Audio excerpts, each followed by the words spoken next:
Is there something that we think that neural data is going to reveal in the near future that we are concerned about? Because if we can specify that, then we can take action. But I haven't heard a lot of very specific, unique claims, right? There's issues with regard to re-identification and data privacy generally, but that's generally a concern I have for everything I do. And I certainly don't think that's well addressed. I don't think it's well addressed for my data now. And to me, that's the big gap. It's not that I'm not concerned about privacy for those things. It's not being well done now. And so I haven't really very clearly heard, what we are concerned about that neural data can reveal and in which context. I think that one of the concerns that people have is that we live in a framework that's kind of implicitly built around mind-body duality and assumes a certain privilege of people's thoughts, that those thoughts will only be known if they choose to express them, and that their mind is essentially a privileged entity that exists outside of the material world. It's not the practical viewpoint that neuroscientists operate under when they're physically working with the brain and trying to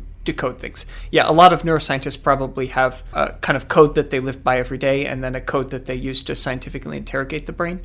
But certainly when people are developing devices for the brain, they're doing it from a very materialist perspective. And so I think some of the anxiety that I can myself express, and I've certainly heard other places, is that neural data breaks that down a little bit, and there aren't enough existing structures in place for when you can kind of break through that barrier. What time frame do you think we'll be able to break through that? I think we're already there, to be totally honest with you. I don't know if Reardon is correct that you can fingerprint people based on their EMG signal, but certainly there will be data that is perhaps not interesting enough to drive the cyborg applications of the future, but is enough to identify if someone's predisposed to Parkinson's or other diseases. I think that you're going to find biomarkers, and I don't think that you're going to need new technology to do that. That's something that drives my personal curiosity in BCI Ethics. So that's really helpful, right? Because there's three different things to unpack there. So one is biomarker of disease, thought reading, and just like a fingerprint, so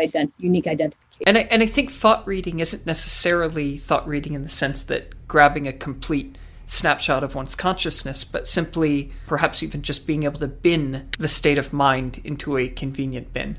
Which arguably, if you believe what EEG measures are supposed to be correlated with, you can do now. For instance, you might be able to tell if an employee is not paying attention during a meeting.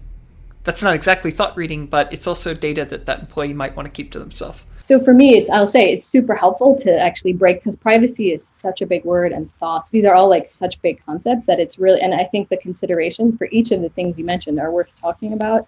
And they're worth talking about in the context of the technologies that are being developed, because there's different technologies that are going to be able to get at each of those things in different ways, right? Are we coming at it from the medical space, the consumer space? What are we revealing, and what are the protections for those things? And where are they living? That when we go big into like thought protection and mind, I feel like that's not as helpful as like going, into concrete, what are the concerns in what context using which technology. Anna, that's actually what I'm really concerned about in current conversations, advocating about the uniqueness of neural data and that we need special regulations, that it really rests usually upon like hyped arguments about, an orientation towards mind reading. And I'm really worried about the damaging effects of that. I wish Nita Farahani was here, and I've been waiting for this paper to be published, and maybe it has and I just haven't found it, but she actually did research asking American populations about their perceptions of their data and how careful they thought they should be with their data, which kinds of data they cared about.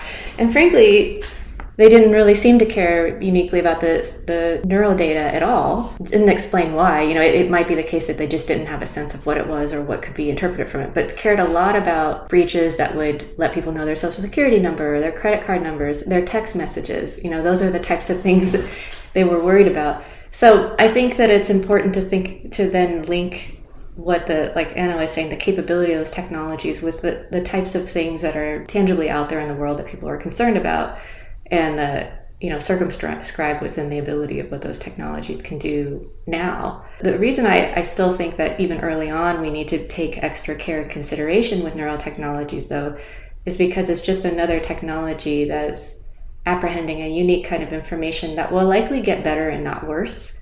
And I think if you get in the habit of not worrying about it and just giving your information, all kinds of information all the time, and you think it's fun and don't really think about other implications, then I think that it can be damaging later because we won't have seen the possibility of what could happen when you have more detailed information. And part of that is related to biosensing in the real world around predictive brain health and a number of things. Being able to use sensors and accelerometers and all kinds of data that people are actually freely sharing now through Apple Health agreements. Apple is turning into a health company, but it's just a fun thing taking their steps and helping them lose weight or whatever else they think. I feel like there's not enough awareness and communication about the possibility of what those technologies are. And it may be the case that nobody cares too, and I also suspect it's going to be different. In fact, this is what I study is culturally. And to your point of this mind-brain-body dualism, in fact, my research has shown that, in fact, scientists and doctors in neurology and psychiatry are really strong dualists in their practice and in the way they see patients and in how they stigmatize them too, and how they make assumptions about their care.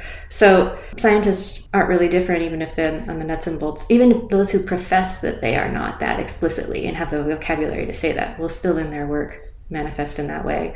So one of the things I was actually trying to do was interview for particular unique disease that I was working with. I was interviewing colleagues in East Asia who have a baseline philosophical, historical orientation around oneness. And that is around the mind, brain, and spirit are actually one entity and inseparable. In fact, there's not even the vocabulary to suggest that they're separate. While I ended up landing mainly with professionals in the space that are working as neurologists, psychiatrists, or scientists, I really didn't get to move into talking to community. And what I learned, though, was that there is this kind of allegiance to Western ideology and training in medicine and science that's even eclipsing some of the traditional medicine offerings that a lot of these countries had.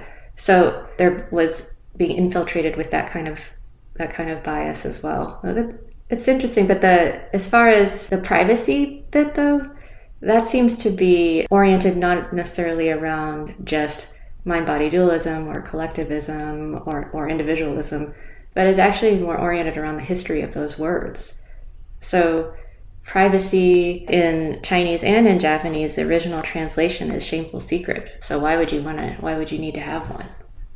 Whereas Western, trajectory of the definition has been more about celebrating your ability to present yourself as you want, and that is considered something that later was called a right. I think as technology evolves on a global scale, those kinds of considerations will have to be put into place.